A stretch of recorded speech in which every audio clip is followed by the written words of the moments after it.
오늘 가장 뜨거운 경제 뉴스를 제일 생생하게 전해드리는 시간입니다. 오는 6월부터 주택 임대차 신고제가 시행됩니다. 임차인 그리고 임대인 모두 알아둬야 하는 것들이 많이 있습니다. 저희가 정리해 드릴게요. 하나은행 자산관리사업지원부의 송지용 세무팀장님 나오셨어요. 어서 오세요, 팀장님. 안녕하세요. 자, 오는 6월 1일부터 시행될 주택 임대차 신고제 법령 개정안 입법 예고했는데 개정안에 어떤 내용들 들어있습니까? 네, 6월 1일부터 주택 임대차 신고제가 시행될 예정입니다. 따라서 임대인과 임차인이 계약 체결일로부터 30일 이내에 공동 신고를 해야 하고요. 네. 신고 대상 주택은 아파트뿐만 아니라 다세대 등 주택의 준주택, 고시원이나 기숙사 등 또는 비주택, 공장 상간의 주택 또는 판잣집 등도 해당이 되고요. 신고 지역은 수도권, 즉 서울, 경기도, 인천 전역, 광역시, 세종시 및 도의 시지역으로 네. 경기도를 제외한 도지역의 군지역을 제외한 시지역은 모두 대상이 됩니다. 신고 금액은 임대차 보증금 6천만 원을 초과하거나 또는 월차임 30만 원을 초과하는 임대차 계약입니다. 신규 갱신계약 모두 신고해야 되고요. 다만 계약 금액에 변동이 없는 갱신 계약은 신고 대상에서 제외됩니다. 네, 그러니까 말 그대로 주택 임대차 신고제네요. 신고를 해야 되는 건데 신고할 주택 대상은 대부분 주택은 다네요. 그렇습니다. 네, 뭐 아파트, 주택, 준주택, 비주택까지 다 되고 신고 지역도 수도권 전역은 다 되는 거고요. 네. 그렇죠. 알겠습니다. 자, 구체적으로 신고해야 하는 임대차 계약 신고 내용과 절차, 방법을 좀 안내해 주세요. 네, 신고 항목은 임대인, 임차인의 인적사항, 임대 목적물 주소, 면적, 방수, 임대료, 계약기간 및 체결일 등 표준 임대차 계약서에 따른 일반적인 임대차 계약 내용을 모두 포함하고 있고요. 갱신 계약의 경우 종전 임대료, 계약 갱신 요구권 행사 여부 등을 추가하도록 되어 있습니다. 신고 방법은 계약 당사자인 임대인과 임차인이 임대차 계약 신고서에 공동으로 서명 또는 날인해서 신고하는 것을 원칙으로 하는데요. 네.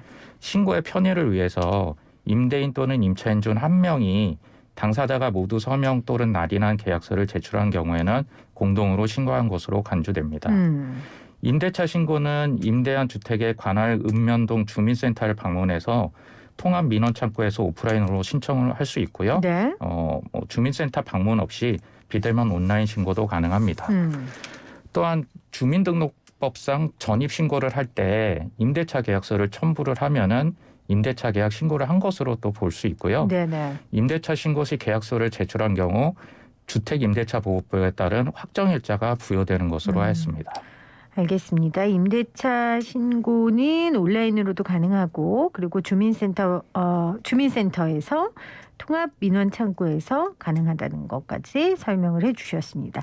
신고 안 하면 불이익도 있습니까?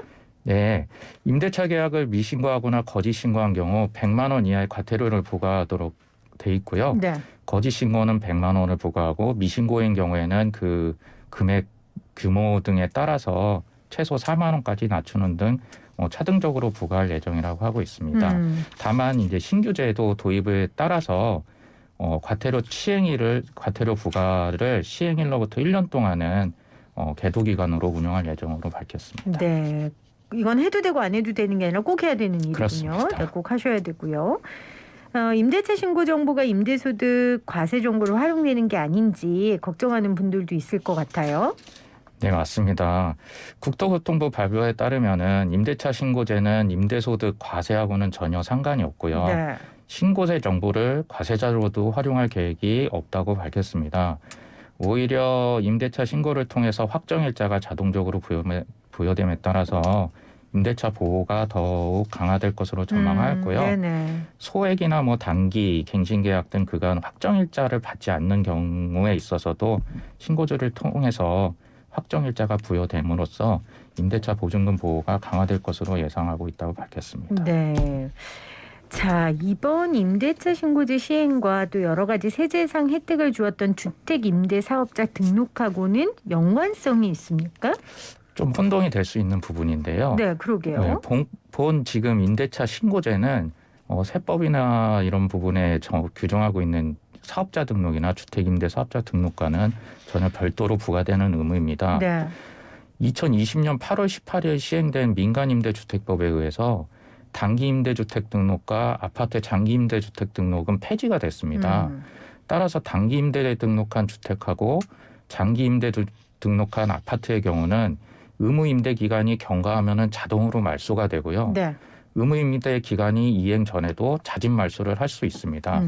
종전에는 주택임대사업자가 임대 의무 기간 내에 등록한 임대주택을 말소하는 경우에는 3천만 원의 과태료를 부과했었는데요. 네네. 이 임대주택법이 개정됨에 따라서 폐지된 임대주택의 유형의 경우에 한해서는 과태료 없이 자진 말소가 가능합니다. 자, 주택임대차 신고제 해당되시는 분들은 좀 귀를 쫑긋 세우시고 잘 들으셔서 피해보지 않으시고 보호받으시기를 바랍니다. 자, 그렇다면은 현재 주택임대사업자 등록을 하고 있는 사업자가 임대주택 사업자 등록이 자동 말소되거나 자진 말소할 경우에는 세제 혜택이 어떻게 변화합니까? 네, 단기 임대주택으로 등록한 모든 주택하고 장기 임대주택으로 등록한 아파트의 경우에는 크게 세 가지 경우로 달라질 수 있는데요. 첫째, 의무임대 기간이 경과해서 자동으로 말소가 되는 경우에는 양도 시기와 무관하게 양도세, 중과세를 배제하고요. 말소 후 5년 이내에 거주주택 양도 시 비과세 혜택이 적용 가능합니다. 네. 그리고 말소 후 과거 합산 배제했던 종부세를 추진하지도 않고요. 네네. 두 번째 경우가 의무 임대 기간을 2분의 1 이상 임대하고 난 이후에 자진 말소한 경우라면은 말소 후 1년 이내에 양도했을 때 양도세 중과가 배제가 되고요. 네. 말소 후 5년 이내에 거주주택 양도 시에 비과세가 적용 가능합니다. 기간 제한이 있다라고 보시면 되실 것 같고요. 네. 종부세 같은 경우는 말소 후 과거 합산 배제했던 경우를 추징은 하지는 않습니다. 네. 마지막으로 이 의무 임대 기간이 2분의 1을 경과하지 않고 자진 말소했을 경우에는 양도세 중과 배제 혜택이 없고요. 말소 후 거주주택 양도세 비과세 혜택도 없습니다. 다만 과거 합산 배제했던 종부세는 추징하지 않습니다. 네. 자, 임대차 신고제 시행으로 달라지는 것들 그리고 세금 상황까지 세금 변화까지 알아봤습니다. 자, 그렇다면은 앞서 언급되지 않은 장기 임대주택 등록한 아파트 이외의 주택은 어떻게 됩니까? 아까 말씀드렸던 폐지된 유형에는 장기 임대 등록한 아파트만 해당이 되고요. 네. 장기 임대 주택으로 등록한 아파트 이외의 주택, 즉 단독주택, 다중주택, 다세대 주택, 다가구 주택, 연립, 오피스텔 같은 경우는 자동 말소나 자진 말소 대상이 아닙니다. 네. 따라서 이러한 경우에는 의무 임대 기간 전에 등록을 말소하는 경우에는 3천만 원의 과태료가 적용될 수 있으니 유의해야 세네요. 됩니다. 네. 2020년 8월 18일 이후 아파트를 제외한 단독, 다중, 다가구, 연립, 다세대, 오피스텔을 임대주택으로 등록하는 경우에는 무조건 장기 임대주택으로 등록을 해야 하고요. 네. 의무 임대 기간도 기존의 8년에서 10년으로 연장이 되었습니다. 네. 자, 앞으로 아파트를 제외한 주택 형태는 무조건 장기 임대주택으로 등록해야 되고 임대 의무 기간도 10년이라는 네, 거 그렇습니다. 기억하시면 되겠습니다. 장기 임대 등록했던 아파트의 경우에 장기 보유 공제 혜택이 있었잖아요. 네. 근데 자동 말소 혹은 자진 말소를 하면 혜택을 그대로 받을 수 있습니까? 좀 논란이 있을 수 있었던 부분인데요. 네. 2020년 8월 18일 이전에 장기 임대주택 등록한 아파트는 자동 말소 시, 즉 8년 의무 임대 기간을 충족했을 경우에는 50%의 장기 보유 특별 공제를 적용 가능합니다. 단 자진 말소하는 경우에는 혜택이 없음에 유의해야 하고요. 2020년 8월 18일 이전 장기 임대주택 등록한 단독 등 아파트 이외의 주택은 자동 말소 대상이 아니므로 8년 의무 임대한 경우 50%, 10년 의무 임대한 경우 70%의 장기 보유 공제를 그 종전 규정 그대로 적용받을 수 있습니다. 네, 자 임대차 신고제 관련돼서 여러 가지 변화되는 사항들 그리고 특히 이 세금에 있어서 어떻게 바뀌는지 송주용 세무팀장과 알아보고 있습니다. 마지막으로 주택 임대 관련해서 관심이 있으신 분들한테 좀 팁을 주세요. 곧 다가오는 5월은 종합소득세 신고 기간입니다. 19년도 귀속분부터는 2천만 원 이하인 주택 임대 소득에 대해서도 5월에 분리과세나 종합과세로 신고 납부해야 합니다. 네. 뭐 과세관청에서는 이미 그 지금 임대차 신고제와 별도로 확정일자나 전입자료 등을 통해서 주택 임대 소득에 대한 과세를 위한 데이터베이스를 충분히 구축하고 있고요.